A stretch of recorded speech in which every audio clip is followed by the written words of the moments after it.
அவர் வீழ்வார் என்று நினைத்தபோது நான் வீழ்வேன் என்று நினைத்தாயோ என்று பதிலடி கொடுத்த ஷஹானா உசைனா அக்கா, government Ayurveda medical college, Kottar.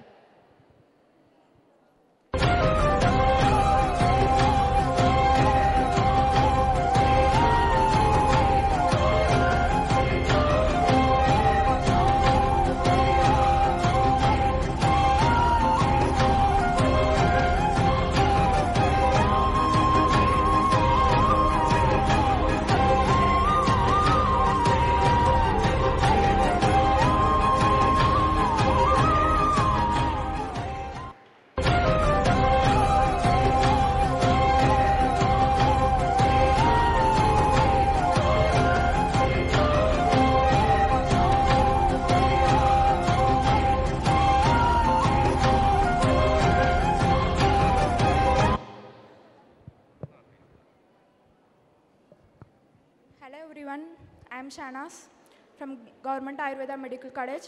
I am proud to study that college. Thank you all. எல்லாரும் NCERT நல்லா படிங்க. NCERT எழுதுறவங்க கூட அத்தனை தடவை NCERT படிங்கன்னு சொல்ல மாட்டாங்க. ஆனால் சிவா சார் சொல்லுவாங்க. சிவா சார் சொல்கிறது கேளுங்க. தேங்க்யூ.